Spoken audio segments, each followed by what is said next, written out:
জানতে হবে যে ইতিহাস মানে আসলে কি, ইতিহাস বলতে আসলে কি বোঝায়। আপনারা অনেকেই হয়তো এই মুভিটা দেখেছেন। বাংলাদেশের একটা বিখ্যাত মুভি ছিল ইতিহাস, এবং এটা কিন্তু জাতীয় চলচ্চিত্র পুরস্কারও পেয়েছিল।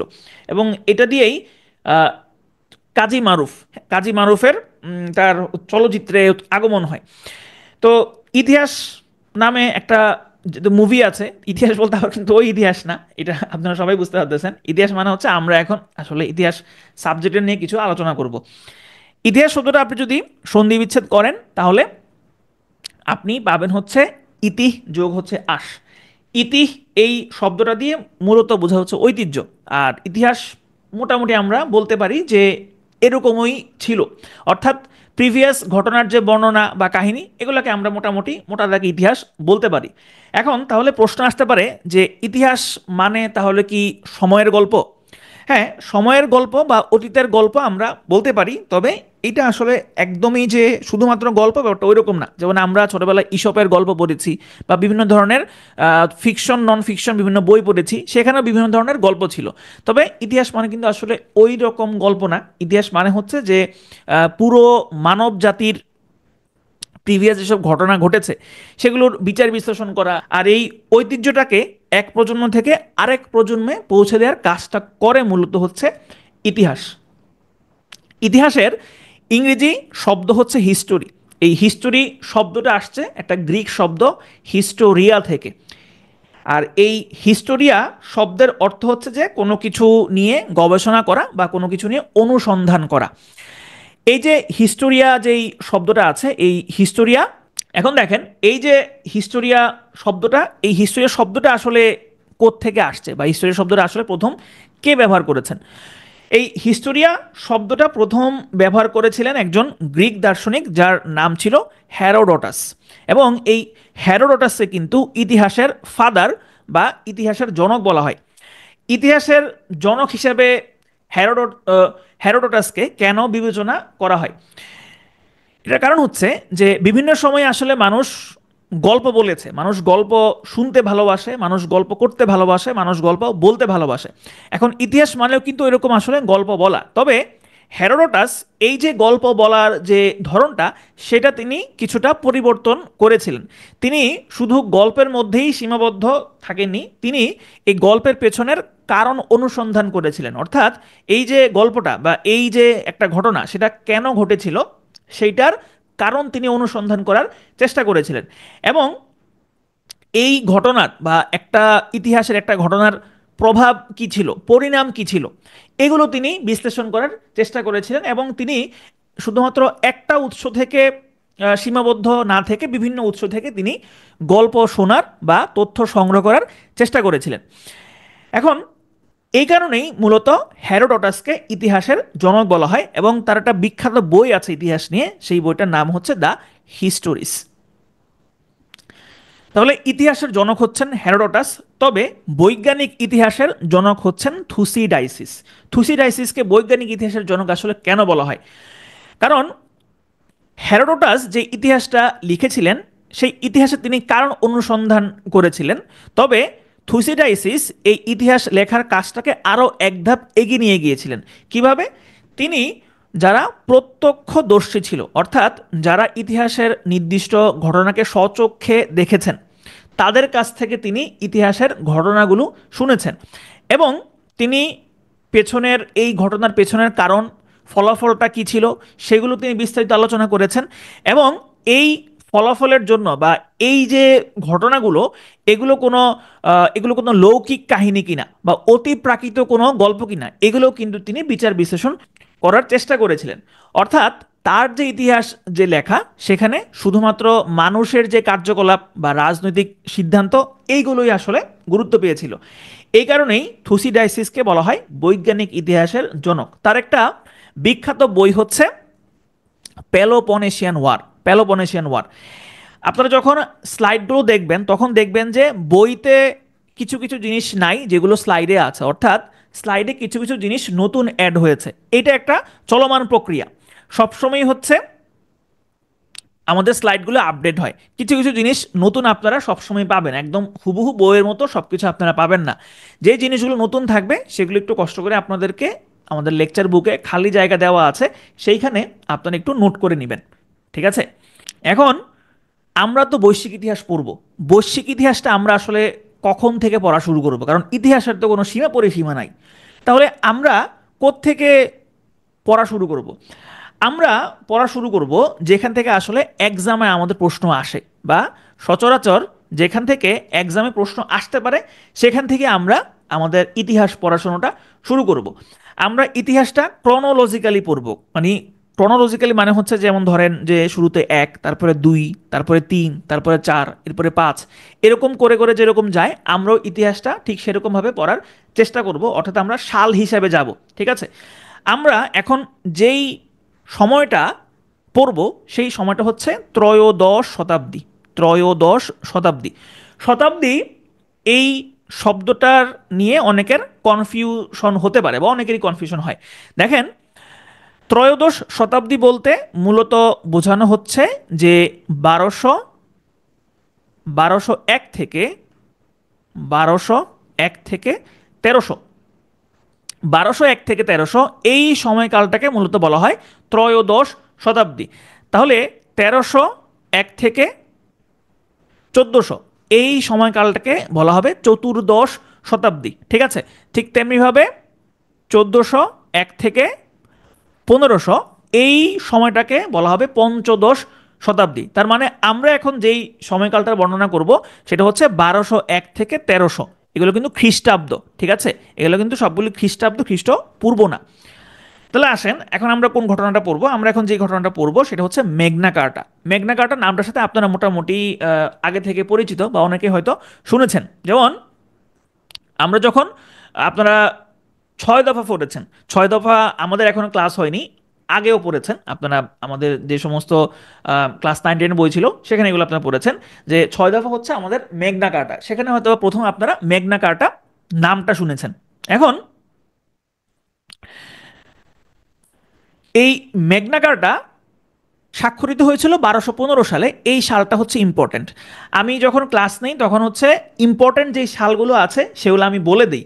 এছাড়াও আপনাদের সাথে একটা কাহুট শেয়ার করা হয়েছে, সেখানে 14টা এখন পর্যন্ত কাহুট আছে, এবং ওই কাহুটগুলোতে হচ্ছে ইম্পর্ট্যান্ট সাল, ইম্পর্ট্যান্ট তারিখ, ইম্পর্ট্যান্ট সংখ্যা, শুধু সেগুলো দিয়েই কাহুটগুলো সাজানো হয়েছে। এখন ওই সালগুলো আপনারা পড়বেন, প্লাস আমি যেই সালগুলোকে ইম্পর্ট্যান্ট বলে শুধু বলবো সেই সালগুলোই পড়বেন, এর বাইরে আসলে সাল খুব একটা পড়তে হবে না। আচ্ছা, এখন আসেন যে ম্যাগনা কার্টাটা আসলে কি। দেখেন, এই ম্যাগনা কার্টা মূলত ছিল একটা দলিল, যেই দলিলটা স্বাক্ষরিত হয়েছিল টেমস নদীর তীরে 1215 সালে। টেমস নদীর পারে 1215 সালে হচ্ছে ম্যাগনা কার্টা স্বাক্ষরিত হয়েছিল। এখানে এই যে কোন জায়গায়, এই যে রানীমেইড নামক স্থান বা কিং জন, এগুলো খুব একটা গুরুত্বপূর্ণ না, এখানে সালটা হচ্ছে গুরুত্বপূর্ণ। আমরা একটু প্রেক্ষাপটটা জানার চেষ্টা করব। এই যে কিং জন বা রাজা জন, তিনি একজন স্বেচ্ছাচারী মানুষ ছিলেন। স্বেচ্ছাচারিতা তিনি কিভাবে করতেন? তিনি হচ্ছে যারা রাজের, যারা প্রজা ছিল তাদের উপরে তিনি কর টর বাড়িয়ে দিয়েছিলেন। এখন করটা তিনি কেন বাড়িয়েছিলেন? কারণ তার সাথে ফ্রান্সের ঝামেলা ছিল, এবং এই ঝামেলা নিয়ে তার সাথে ফ্রান্সের যুদ্ধ বেঁধে যায়। এবং যুদ্ধ মানে কি? যুদ্ধ মানে হচ্ছে সেখানে আসলে টাকা পয়সার যোগান লাগবে। এই টাকা পয়সার যোগান দেওয়ার জন্য তিনি কি করলেন? তিনি হচ্ছে কর বাড়িয়ে দিলেন, এবং যারা তৎকালীন সময় ইংল্যান্ডের অভিজাত শ্রেণী ছিল বা এলিট শ্রেণী ছিল তাদের থেকে সম্পত্তি বাজেয়াপ্ত করতেন। তো এই ধরনের বিভিন্ন কর্মকাণ্ডের কারণে এই রাজা জনের বিরুদ্ধে মানুষ আসলে অসন্তুষ্ট হয়, এবং অসন্তুষ্ট হয়েই হচ্ছে কিং জনের উপরে চাপ বাড়তে থাকে। এবং এই চাপের ফলেই তিনি একটা দলিলে স্বাক্ষর করেন, যে এই দলিলটার নাম ছিল ম্যাগনা কার্টা। এই ম্যাগনা কার্টাতে মূলত কি কি ছিল? ছিল যে রাজা জন এখন থেকে আর যা ইচ্ছা তা করতে পারবেন না, তিনি নিজেও আইন দ্বারা পরিচালিত হবেন, এবং তিনি ইচ্ছামতো চাইলেই আইনের কোনো ধরনের মিস ইউজ বা অপব্যবহার করতে পারবেন না। এই ম্যাগনা কার্টাতে জনগণের কিছু মৌলিক অধিকার নিশ্চিত করা হয়, যেমন বিচার ছাড়া কাউকে বন্দি করা যাবে না, কর আরোপে অবশ্যই প্রজাদের সম্মতি থাকতে হবে। তাহলে এই ধরনের জিনিসগুলো ম্যাগনা কার্টাতে ছিল। যুক্তরাজ্য বা ইংল্যান্ডের অথবা ব্রিটেনের, যেটাই বলি না কেন, তাদের কিন্তু কোনো লিখিত সংবিধান নাই। লিখিত সংবিধান নাই, কিন্তু তিনটা ডকুমেন্ট তাদের সংবিধানের ভিত্তি হিসেবে কাজ করে। এগুলো আমরা বিস্তারিত সামনে আলোচনা করব। এই তিনটা ডকুমেন্টের একটা হচ্ছে এই ম্যাগনা কার্টা। ঠিক আছে, এই স্লাইডে যা কিছু বিস্তারিত বললাম এগুলো কোনোটাই পরীক্ষাতে আসবে না, এগুলো জাস্ট ধারণা দেওয়ার জন্য বলা। এখানে যেটা সব থেকে গুরুত্বপূর্ণ সেটা হলো ম্যাগনা কার্টা কবে স্বাক্ষরিত হয় এবং ম্যাগনা কার্টা কোন দেশের সাংবিধানিক একটা দলিল হিসেবে কাজ করে। ঠিক আছে, দেখেন এখানে ম্যাগনা কার্টার একটা ছবি আছে। এই যে দেখেন ম্যাগনা কার্টা অফ কিং জন 1215। এখানে এই যে এডি, এডি মানে হচ্ছে অ্যানো ডমিনি। এটাকে বাংলায় আমরা খ্রিস্টাব্দ নামে চিনে থাকি, অর্থাৎ যীশু খ্রিস্টের জন্মর পর থেকে যে সময় গণনা সেটাকে আসলে খ্রিস্টাব্দ ধরে নেওয়া হয়। আচ্ছা, আমি একটু আপনাদের প্রশ্ন দেখি কেউ কোনো প্রশ্ন করেছেন কিনা। সভ্যতাগুলো পড়া লাগবে না? জি অবশ্যই পড়া লাগবে, সভ্যতা পড়াবো অবশ্যই, সবকিছুই পাবেন। ঠিক আছে, আচ্ছা কোনো প্রশ্ন তেমন নাই। এরপরে আসেন আমরা যেখানে যাব সেটা হচ্ছে শতবর্ষব্যাপী যুদ্ধ। শতবর্ষব্যাপী যুদ্ধ, এই শতবর্ষব্যাপী যুদ্ধ, তার মানে নামটা দেখে আপনারা বুঝতে পারছেন যে নিশ্চয়ই এখানে একটা যুদ্ধ হয়েছিল যেটা 100 বছরের উপরে ছিল। হ্যাঁ, এখানে একটা যুদ্ধ হয়েছিল এবং এই যুদ্ধটা ব্যাপ্তিকাল ছিল 1337 থেকে 1453 সাল পর্যন্ত। যদি বলা হচ্ছে শতবর্ষব্যাপী যুদ্ধ, কিন্তু দেখেন এখানে কিন্তু একদম এক্স্যাক্টলি 100 বছর না, প্রায় 116 বছরের মতো। এবং যদিও 116 বছর পুরোটা সময় যুদ্ধ হয় নাই, মাঝখান দিয়ে কিছুদিন যুদ্ধ অফও ছিল। যুদ্ধ মানে হচ্ছে দুইটা পক্ষ থাকবে, এখানেও দুইটা পক্ষ আছে। দুইটা পক্ষ কে ছিল? ফ্রান্স এবং হচ্ছে ইংল্যান্ড, এই দুইজন ছিল পক্ষে এবং বিপক্ষে যেটা বলি না কেন। এবং এই যুদ্ধের ফলাফল কি ছিল? ফলাফল ছিল এই যুদ্ধে ফ্রান্স জয়ী হয়েছিল। মোটামুটি এখানে প্রিলিমিনারির জন্য মোটামুটি এই তথ্যগুলো হচ্ছে ইম্পর্টেন্ট, এর থেকে বেশি তথ্য আসলে লাগবে না। তবে আপনাদের জানার জন্য কিছু কিছু জিনিস বা কিছু কিছু প্রেক্ষাপট আপনাদেরকে একটু জানতে হবে। দেখেন স্লাইড একটু স্লো করছে, শতবর্ষ যুদ্ধের কথা বলছেন কিন্তু স্লাইড আগেরটা শো করছে। এটা কি সবার সমস্যা হচ্ছে? এই সমস্যাটা কি সবার হচ্ছে? স্লাইড কি একটু পরে শো করছে? না, স্লাইড একটু পরে শো করছে না। আচ্ছা, সব কিছু ঠিক আছে। দেখেন যুদ্ধের যে প্রেক্ষাপট সেটা একটু ইন্টারেস্টিং। যুদ্ধের প্রেক্ষাপটটা ছিল যে ফ্রান্সের ফ্রান্সের রাজা দশম লুই, তার কোনো হচ্ছে উত্তরাধিকারী ছিল না। অর্থাৎ তৎকালীন সময়ে এটা ঠিক করা ছিল যে শুধুমাত্র ছেলে উত্তরাধিকারী হইলেই হচ্ছে ফ্রান্সের সিংহাসনে বসা যাবে। তো দশম লুইয়ের কোনো উত্তরাধিকারী ছিল না, অর্থাৎ ছেলে উত্তরাধিকারী ছিল না। তো এই শর্ত দিয়ে তার একজন আরেকজন দশম লুই, এই তার ভাই হচ্ছে ফিলিপ, তিনি সিংহাসনে বসে যান। মজার ব্যাপার হচ্ছে এই ফিলিপ যখন মারা যান তখন তারও কোনো আসলে পুত্র সন্তান ছিল না। পরবর্তীতে ফ্রান্সের সিংহাসনে বসেন চতুর্থ চার্লস। চতুর্থ চার্লস যখন মারা যাচ্ছে তখন তারও আসলে কোনো পুত্র সন্তান ছিল না, সুতরাং তারও কোনো উত্তরাধিকারী ছিল না। তাহলে এখন পরবর্তীতে ফ্রান্সের সিংহাসনে কে বসবে? এদিকে এই যে চতুর্থ চার্লস, তার বোন ছিল ইজাবেলা। এই ইজাবেলার বিয়ে হয়েছিল ইংল্যান্ডের রাজা এডওয়ার্ড দ্বিতীয়র সাথে, এবং এই তাদের সন্তান হচ্ছে এডওয়ার্ড তৃতীয়। অর্থাৎ এই যে এডওয়ার্ড থার্ড, সে হচ্ছে চতুর্থ চার্লসের ভাগিনা। এখন ইংল্যান্ডের যে মানুষজন আছে তারা তারা দাবি করলো যে যেহেতু চতুর্থ চার্লসের কোনো উত্তরাধিকারী নাই এবং এইখানে তার ভাগিনা হচ্ছে এডওয়ার্ড এডওয়ার্ড তৃতীয়, তাহলে এডওয়ার্ড তৃতীয় ফ্রান্সের সিংহাসনে বসতে পারে। এখন এইটা তো আবার ফ্রান্সের মানুষজন মেনে নেবে না, এবং এই মেনে নেওয়া না নেওয়া এই দ্বন্দ্বেই আসলে ফ্রান্স এবং ইংল্যান্ডের মধ্যে যুদ্ধ শুরু হয়, এবং এই যুদ্ধটা পরবর্তীতে প্রায় 100 বছরের উপরে সময় ধরে চলতে থাকে। এখন শুধুমাত্র যে একটা কারণে ছিল ব্যাপারটা আসলে ওইরকম না, এখানে আরও কিছু কারণ ছিল। ঐতিহাসিকভাবেই ফ্রান্স এবং ইংল্যান্ডের মধ্যে ঝামেলা ছিল। এই ঝামেলাগুলো ছিল বিভিন্ন আঞ্চলিক, বিভিন্ন জায়গা দখল, বিভিন্ন অর্থনৈতিক প্রতিদ্বন্দ্বিতা এবং সাম্রাজ্য বিস্তার। এই বিভিন্ন কারণে হচ্ছে এই শতবর্ষব্যাপী যুদ্ধটা শুরু হয়েছিল। শতবর্ষব্যাপী যুদ্ধের সাথে একজনের নাম খুব ওতপ্রোতভাবে জড়িত, তার নাম হচ্ছে জোয়ান অব আর্ক। তিনি হচ্ছেন ফ্রান্সের, আহ, তিনি তার বাড়ি ছিল ফ্রান্সে, এবং তৎকালীন সময়ে তিনি ফ্রান্সের হয়ে যুক্তরাজ্যের বিরুদ্ধে তিনি যুদ্ধ করেছিলেন। তৎকালীন সময়ে আসলে মেয়েরা যুদ্ধে অংশগ্রহণ করতো না, তবে তিনি তিনি দাবি করেছিলেন যে তিনি একটা দৈব বাণী পেয়েছেন, যে যে দৈব বাণীতে বলা ছিল তিনি ফ্রান্সের হয়ে যুদ্ধ করবেন এবং তিনি ফ্রান্সের স্বাধীনতা ছিনিয়ে আনবেন। তো পরবর্তীতে তিনি পুরুষের বেশে ফ্রান্সের পক্ষে যুক্তরাজ্যের বিরুদ্ধে যুদ্ধ করেন এবং ব্রিটিশ বাহিনীর হাত থেকে তিনি ফ্রান্সের অরলেন্স শহরকে মুক্ত করেন।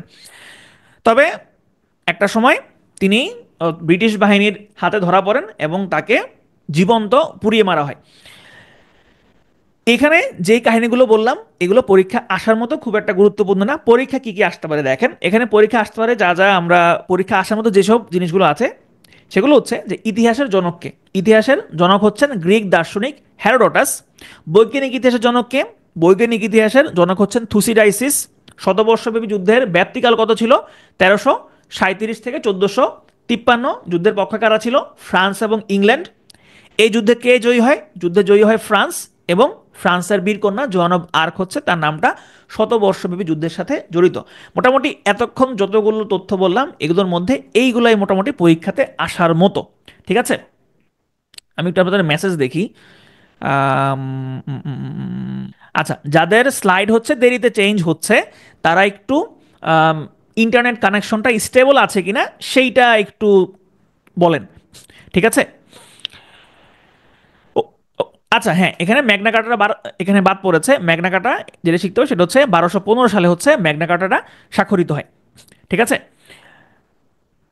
আচ্ছা, এরপরে আসেন আমরা চলে যাব হচ্ছে চতুর্দশ শতাব্দীতে। তার মানে চতুর্দশ শতাব্দী মানে কত? চতুর্দশ শতাব্দী মানে হচ্ছে যে 1301 থেকে 1400। আমরা এখন এই সময়কালটাতে যাব।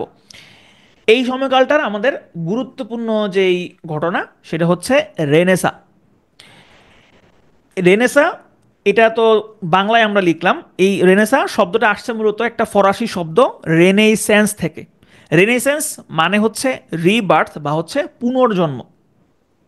এখানে মূলত যখন রোমান সাম্রাজ্যের পতন হয় তখন হচ্ছে ইউরোপে ডার্ক এজ নামে একটা এজ শুরু হয়েছিল, এবং যেটা পঞ্চম থেকে চতুর্দশ শতাব্দী পর্যন্ত ছিল, এবং এরপরেই মূলত ইউরোপে রেনেসা শুরু হয়।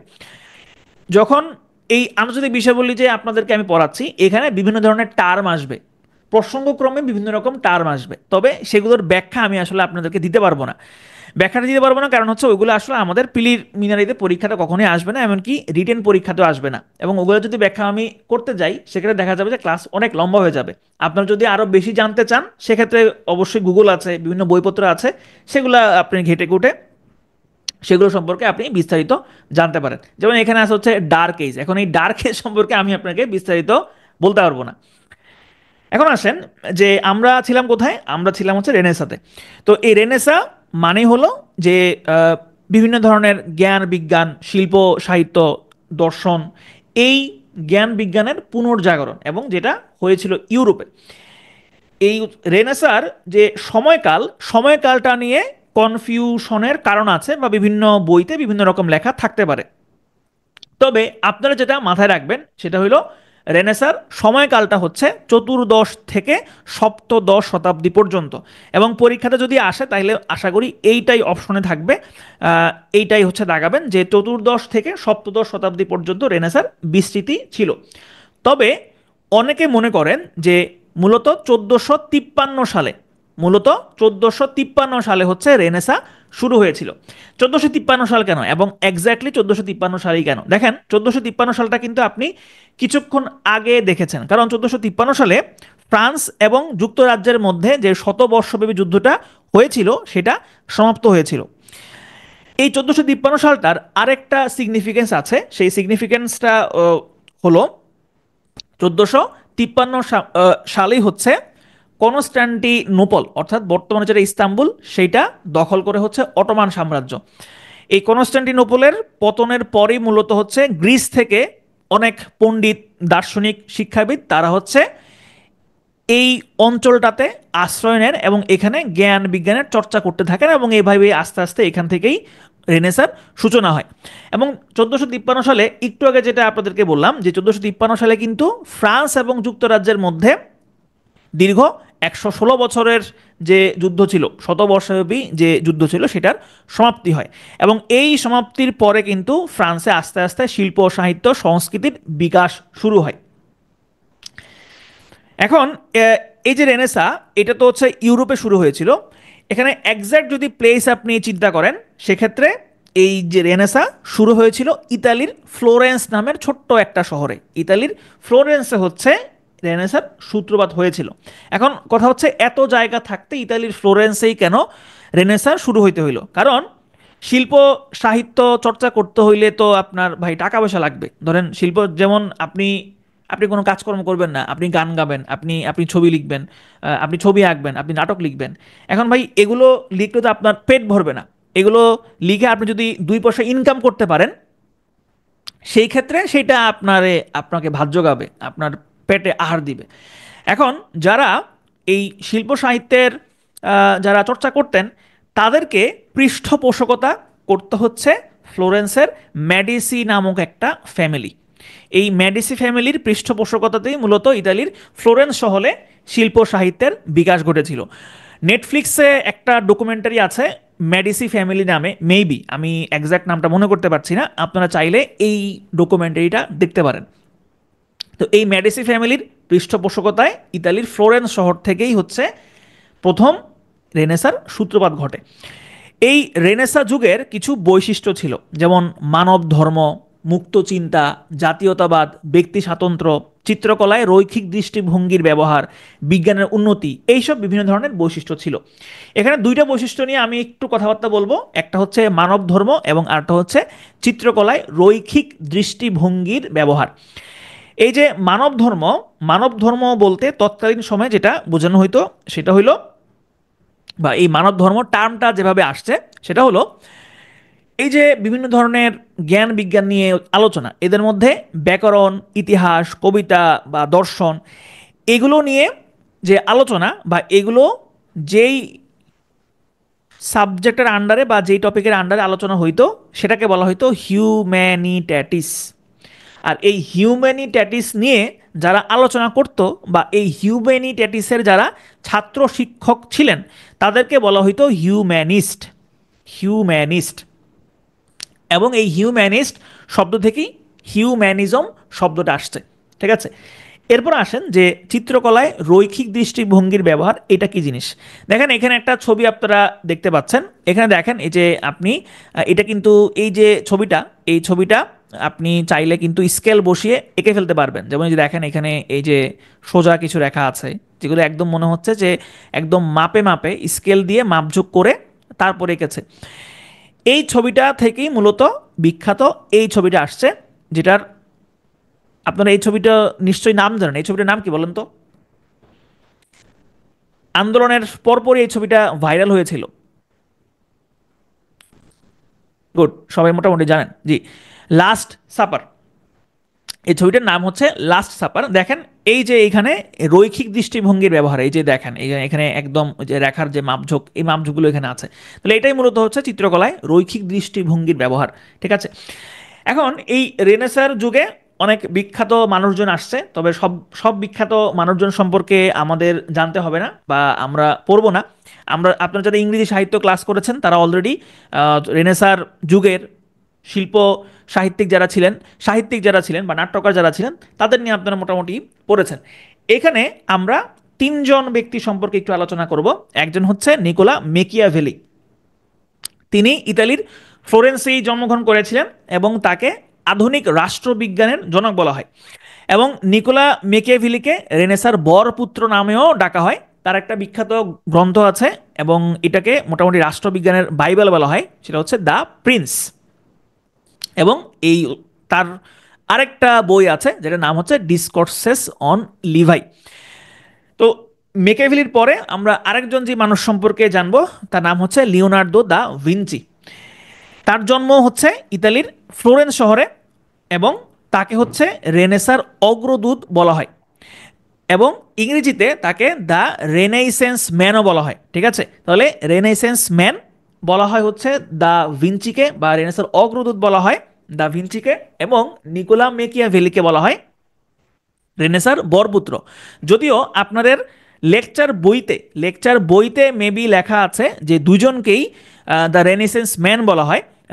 এটা কোনো কোনো জায়গায় এরকমও লেখা আছে, আবার কোনো কোনো জায়গায় আমি স্লাইডে যেরকম বলছি এইরকমও লেখা আছে। দেখেন, এই লিওনার্দো দা ভিঞ্চির কিছু বিখ্যাত চিত্রকর্ম আছে। একটা হচ্ছে একটা হচ্ছে মোনালিসা, এটা খুবই বিখ্যাত। আরটা হচ্ছে দ্য লাস্ট সাপার। আরও দুইটা বিখ্যাত চিত্রকর্ম আছে, লেডি উইথ অ্যান আর্মিন, এবং আরটা হচ্ছে ভার্জিন অফ দ্য রক্স। তো মাঝে মধ্যে পরীক্ষাতে এই ধরনের কিছু নামধাম আসতে পারে, এগুলো মনে রাখা বা জেনে রাখা মোটামুটি ভালো। আরেকজন মানুষ সম্পর্কে আমরা জানবো রেনেসাঁ যুগের, তিনি হচ্ছেন মাইকেল এঞ্জেলো। তিনিও একজন চিত্রশিল্পী এবং তিনিও একজন ভাস্কর্য ছিলেন, এবং তার কিছু বিখ্যাত বিখ্যাত ভাস্কর্যের নাম হচ্ছে নাইট মোজেস পিয়েতা প্লেইভ, এবং তার কিছু বিখ্যাত চিত্রকর্ম হচ্ছে ক্রুসিফেক্স, সিস্টিন চ্যাপেল সিলিং, এবং দ্য লাস্ট জাজমেন্ট। এখানে মোটামুটি এই ছবির নামগুলো সম্পর্কে জানলেই হবে, এখান থেকে এর থেকে বেশি আর প্রশ্ন আসবে না। তাহলে দেখেন, আমরা এতক্ষণ পর্যন্ত ছিলাম কোথায়, কোন শতাব্দীতে ছিলাম? আমরা এতক্ষণ পর্যন্ত চতুর্দশ শতাব্দীতে ছিলাম। এখন আমরা চলে যাব হচ্ছে সপ্তদশ শতাব্দীতে। তবে সপ্তদশ শতাব্দীতে যাওয়ার আগে আমরা একটু রিক্যাপ করে ফেলি। আমরা শুরুতে দেখলাম যে ইতিহাস কাকে বলে, এগুলো আমরা দেখলাম। এরপরে শুরুতে যেই জিনিসটা গুরুত্বপূর্ণ একটা জিনিস আমরা শিখলাম সেটা হচ্ছে ম্যাগনা কার্টা, যেটা মূলত একটা দলিল, যে দলিলটা স্বাক্ষরিত হয়েছিল 1215 সালে। একজন প্রশ্ন করেছিলেন যে এখানে এই যে 1215 সালের 15 জুন স্বাক্ষরিত হয়েছিল, এই 15 জুনটা পড়তে হবে কিনা। না, 15 জুনটা মনে না রাখলেও চলবে, এখানে 1215 সালটাই হচ্ছে সব থেকে বেশি ইম্পর্টেন্ট। তবে আহ, যিনি প্রশ্ন করবেন তিনি যদি অতি উৎসাহী হন, সেই ক্ষেত্রে 15 জুনটা অপশনে রাখলেও রাখতে পারেন। তবে 1215 সালটা হয়তো ফিক্স থাকবে, সাথে 15 জুন থাকতে পারে, নাও থাকতে পারে। ঠিক আছে, তবে আপনি 1215 সালটা মনে রাখলে আশা করি পরীক্ষা আসলে দাগাতে পারবেন। এরপরে আমরা দেখলাম হচ্ছে শতবর্ষব্যাপী যুদ্ধ, যেটা দুইটা পক্ষ ছিল, ফ্রান্স এবং ইংল্যান্ড, এবং এই যুদ্ধের ব্যাপ্তিকাল ছিল 1337 থেকে 1453, এবং এই যুদ্ধে ফ্রান্স জয়ী হয়েছিল। যুদ্ধের যে প্রেক্ষাপটটা আছে, এই প্রেক্ষাপট থেকে প্রিলিমিনারিতে কোনো প্রশ্ন আসবে না, এগুলো হচ্ছে নাইস টু নো। তবে এখানে জোয়ান অব আর্ক থেকে প্রশ্ন আসতে পারে। জোয়ান অব আর্কের নামটা শতবর্ষব্যাপী যুদ্ধের সাথে জড়িত, এবং তিনি ছিলেন ফ্রান্সের বীরকন্যা। এরপরে আমরা চলে আসছি চতুর্দশ শতাব্দীতে, যেখানে আমরা শিখেছি রেনেসা। এই রেনেসা মানে হচ্ছে পুনর্জন্ম বা পুনর্জাগরণ বা রিবার্থ। এই রেনেসা শুরু হয়েছিল ইতালির ফ্লোরেন্সে শুরু হয়ে এটার ব্যাপ্তিকাল ছিল চতুর্দশ থেকে সপ্তদশ শতাব্দী পর্যন্ত। তবে অনেকেই মনে করেন যে এই রেনেসার অ্যাকচুয়াল সূচনা হয়েছিল 1453 সালে। এখন পরীক্ষাটা যদি একদম এক্স্যাক্ট টাইমটা জানতে চায়, সেক্ষেত্রে আপনি 1453 দিবেন, আর যদি শতাব্দী আসে সেই ক্ষেত্রে চতুর্দশ থেকে সপ্তদশ শতাব্দী দাগে আসবেন। ইতালির ফ্লোরেন্স শহরে ম্যাডিসি ফ্যামিলির পৃষ্ঠপোষকতায় এই শিল্প, সংস্কৃতি, সাহিত্য এগুলোর বিকাশ ঘটে। এই রেনেসার কিছু বৈশিষ্ট্য আছে, যেমন মানব ধর্ম, মুক্তচিন্তা, জাতীয়তাবাদ, ব্যক্তি স্বাতন্ত্র্য ইত্যাদি ইত্যাদি। রেনেসার কিছু কয়েকজন বিখ্যাত মানুষ সম্পর্কে আমরা জেনেছি। এর মধ্যে শুরুতে ছিলেন নিকোলা মেকিয়াভেলি, তার একটা বিখ্যাত গ্রন্থ আছে যেটার নাম হচ্ছে দ্য প্রিন্স, এবং নিকোলা মেকিয়াভেলিকে আধুনিক রাষ্ট্রবিজ্ঞানের জনক বলা হয়। লিওনার্দো দা ভিঞ্চি, তাকে রেনেসার অগ্রদূত বা দ্য রেনেসেন্স ম্যান বলা হয়। তার কিছু বিখ্যাত ছবি হচ্ছে Mona Lisa, the last supper, lady with an ermine, virgin of the rocks. এরপরে আমরা দেখলাম মাইকেল এঞ্জেলো, তার কিছু বিখ্যাত ভাস্কর্য হচ্ছে নাইট মোজেস পিয়েতা প্লেইভ, এবং আরও কিছু বিখ্যাত চিত্রকর্ম সম্পর্কে আমরা জানার চেষ্টা করেছি। এরপরে আমরা চলে যাব সপ্তদশ শতাব্দীতে। ঠিক আছে, আপনাকে কোনো প্রশ্ন করেছেন? নোট করতে পারিনি, এগুলো নোট করার দরকার নাই, তো আমরা তো এগুলো পিডিএফ দিয়ে দিব। এরপর আসেন আমরা চলে যাচ্ছি সপ্তদশ শতাব্দীতে। সপ্তদশ শতাব্দীতে আমরা শুরুতে যেটা দেখব সেটা হচ্ছে সংস্কার আন্দোলন বা রিফরমেশন, সংস্কার আন্দোলন। আমাদের যেই আন্দোলনটা ছিল, আমাদের যে জুলাই আগস্টের যে আন্দোলনটা ছিল, সেটা কিন্তু এক ধরনের সংস্কার আন্দোলনই আসলে ছিল। শুরুতে নাম ছিল কি, কোটা রিফরমেশন আন্দোলন, কোটা সংস্কার আন্দোলন। সেই কোটা সংস্কার থেকে আসলে আমাদের দেশের সংস্কারের জন্য একটা আন্দোলন হয়ে গিয়েছে, বিশাল একটা বিপ্লব হয়ে গিয়েছে। তাহলে রিফরমেশন বা সংস্কার আন্দোলন, এটা মূলত এই আন্দোলনটা থেকে কিন্তু একটা 30 বছর ব্যাপী যুদ্ধ শুরু হয়েছিল ইউরোপে। তো এই রিফরমেশনটা আসলে কিসের রিফরমেশন? এই রিফরমেশনটা ছিল মূলত একটা ধর্মীয় রিফরমেশন। কারণ তৎকালীন সময় দেখা যেত যে পোপরা, অর্থাৎ যারা চার্চের যারা প্রধান ছিলেন বা পোপ যারা ছিলেন, ধর্মীয় যারা গুরু ছিলেন, তারা অনেক কিছুই নিয়ন্ত্রণ করতেন, তারা অনেক ধরনের পাওয়ার প্র্যাকটিস করতেন। এখন এই পাওয়ার প্র্যাকটিসের বিরুদ্ধে আসলে আন্দোলনটা হয়, এবং এই আন্দোলনের সূত্রপাত করেছিলেন মার্টিন লুথার।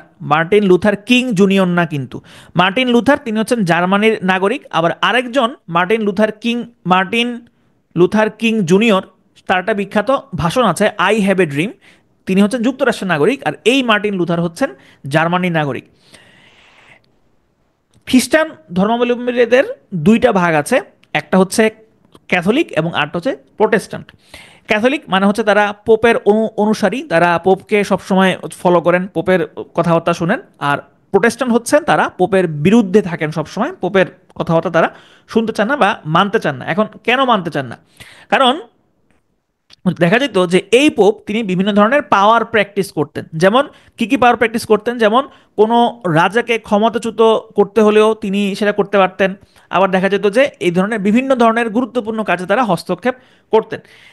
তো এই পোপের বিরুদ্ধে আস্তে আস্তে বিভিন্ন এলিট শ্রেণী বা যারা রাজা ছিল বা যারা অভিজাত ছিল, তারা তাদের ক্ষোভ আস্তে আস্তে বাড়ছিল, এবং এই ক্ষোভ থেকেই মূলত পরবর্তীতে এই রিফরমেশন বা সংস্কার আন্দোলনের সূচনা হয়।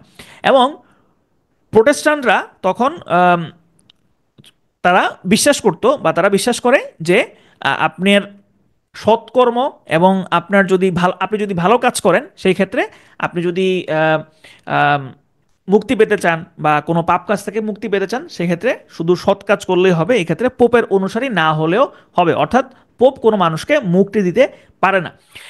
এখন এই যে সংস্কার আন্দোলন, এই সংস্কার আন্দোলন থেকে কিন্তু পুরো ইউরোপ জুড়ে 30 বছর ব্যাপী একটা গৃহযুদ্ধের সূচনা হয়েছিল। এই 30 বছর ব্যাপী যুদ্ধটা সমাপ্তি হয়েছিল কিভাবে? এই 30 বছর ব্যাপী যুদ্ধটা সমাপ্তি হয়েছিল একটা খুব গুরুত্বপূর্ণ চুক্তির মাধ্যমে। সেই চুক্তিটার নাম হচ্ছে ওয়েস্টফেলিয়া শান্তি চুক্তি। এই চুক্তিটা খুবই গুরুত্বপূর্ণ, এখান থেকে পরীক্ষা প্রশ্ন আসতে পারে। ওয়েস্টফেলিয়া শান্তি চুক্তি। ওয়েস্টফেলিয়া শান্তি চুক্তিটা স্বাক্ষরিত হয়েছিল 1648 সালে। এই সালটা ইম্পর্টেন্ট। 1648 সালে এই চুক্তিটা স্বাক্ষরিত হয়। আর চুক্তির স্থান ছিল কোথায়? চুক্তির স্থান ছিল জার্মানির ওয়েস্টফেলিয়া নামক স্থান। ওয়েস্টফেলিয়া নাম থেকেই মূলত আসছে ওয়েস্টফেলিয়া শান্তি চুক্তি। এখানে দেখেন একটা তারিখ দেওয়া আছে 24 অক্টোবর। এই তারিখটা পড়ার দরকার নাই, শুধুমাত্র সালটা পড়লেই হবে। এই ওয়েস্টফেলিয়া শান্তি চুক্তি কিন্তু একটা চুক্তি না, এখানে টোটাল 3টা চুক্তি হয়। 3টা চুক্তি কি কি? নেদারল্যান্ডস বনাম স্পেন, রোমান সাম্রাজ্য বনাম ফ্রান্স, রোমান সাম্রাজ্য বনাম সুইডেন। এখানে 3টা চুক্তির বিস্তারিত আপনাকে জানতে হবে না, জাস্ট এতটুকু মনে রাখলে হবে যে ওয়েস্টফেলিয়া শান্তি চুক্তিতে টোটাল 3টা চুক্তি ছিল, এবং এই চুক্তিটা স্বাক্ষরিত হয়েছিল 1648 সালে, 1648।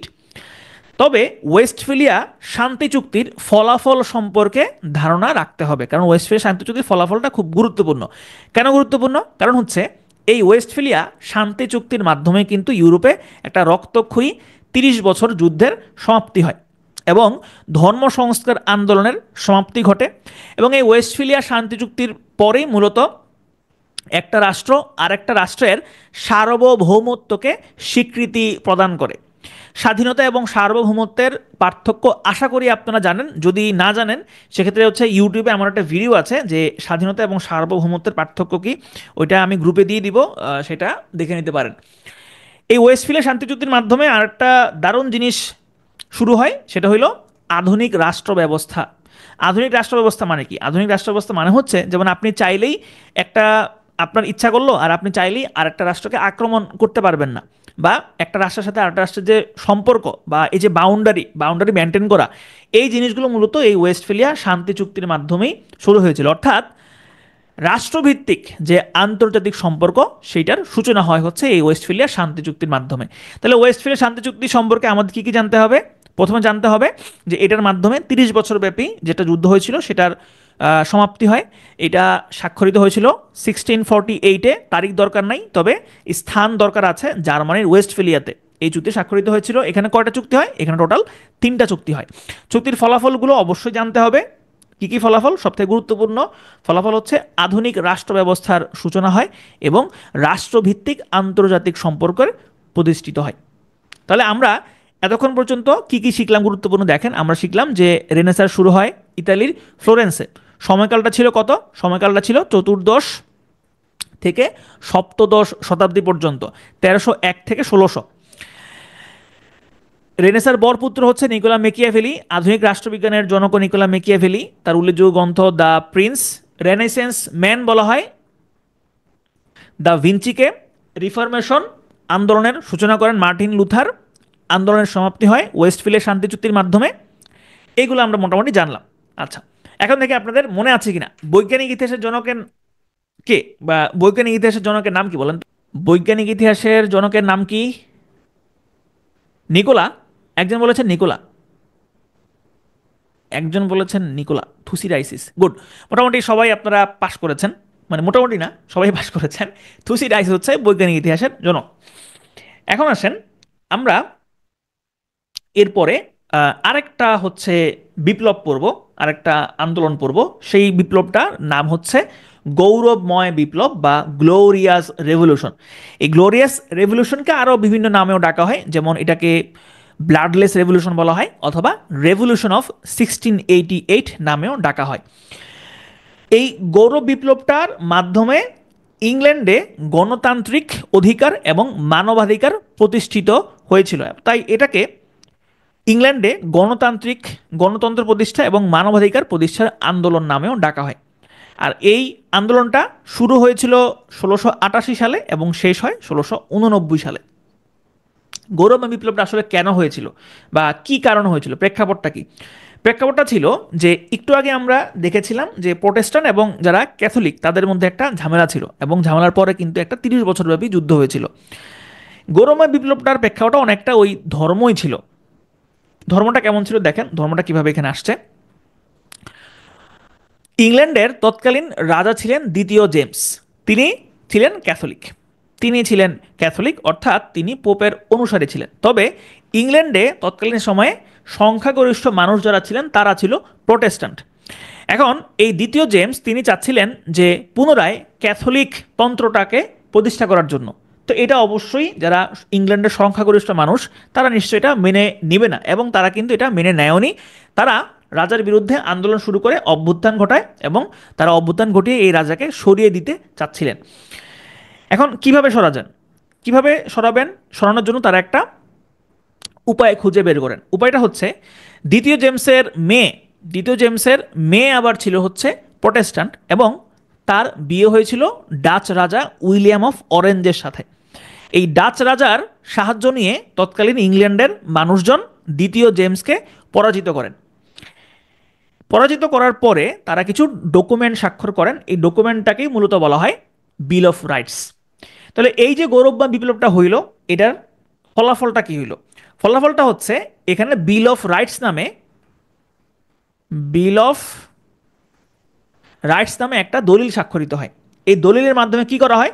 দলিলের মাধ্যমে ঠিক করা হয় যে রাজা এবং রানীর একক ক্ষমতা থাকবে না, তারা এককভাবে পাওয়ার প্র্যাকটিস করতে পারবেন না।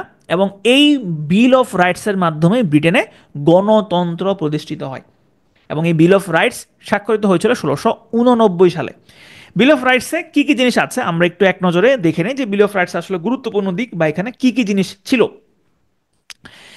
বিল অফ রাইটসে নিশ্চিত করা হয় যে এখানে এখন থেকে ব্রিটেনে একটা সাংবিধানিক রাজতন্ত্র থাকবে, অর্থাৎ রাজা রানী ব্রিটেনে থাকবে, তবে তারা সংবিধান অনুযায়ী পরিচালিত হবেন, অর্থাৎ তাদের একচ্ছত্র যে ক্ষমতা সেইটার বন্ধ করে দেওয়া হয় বা সেটার অবসান ঘটানো হয়। এবং এই রাষ্ট্রপ্রধান যিনি থাকবেন বা রাজা রানী যিনি থাকবেন তার ক্ষমতা আইন অনুসারে সীমাবদ্ধ থাকবে এবং সেখানে একটা পার্লামেন্ট থাকবে, একটা সংসদ থাকবে এবং এই সংসদের প্রতিনিধি যারা নির্বাচিত হবে এবং তাদের যে নির্বাচন, এখানেও রাজা বা রানীর কোনো হস্তক্ষেপ থাকবে না। এবং এই পার্লামেন্টের যারা সদস্য থাকবে তাদের অবশ্যই যিনি রাষ্ট্রপ্রধান থাকবেন বা যিনি রাজা রানী থাকবেন তাদের সমালোচনা করার স্বাধীনতা দিতে হবে। এই জিনিসগুলি হচ্ছে বিল অফ রাইটসের মাধ্যমে স্বীকৃতি দেওয়া হয়। এখন এই যে বিল অফ রাইটস, এই বিল অফ রাইটস কিন্তু ওই যে বললাম যুক্তরাজ্যের কোনো লিখিত দলিল নাই। লিখিত দলিল হিসেবে তিনটা জিনিস কাজ করে, একটা হচ্ছে বিল অফ রাইটস, একটা হচ্ছে মেগনা কার্টা, আরেকটা জিনিস আছে যেটা আমরা সামনে পড়ব। এই যে বিল অফ রাইটস, এই বিল অফ রাইটসের সেম নামে আরেকটা বিল অফ রাইটসও আছে, তবে সেটা যুক্তরাজ্যের না, সেটা হচ্ছে যুক্তরাষ্ট্রের। যুক্তরাষ্ট্রের এবং সেটা স্বাক্ষরিত হয়েছিল যুক্তরাজ্য বা ব্রিটেনের ব্রিটেনের বিল অফ রাইটস স্বাক্ষরিত হওয়ার 100 বছর পরে, অর্থাৎ 1789 সালে।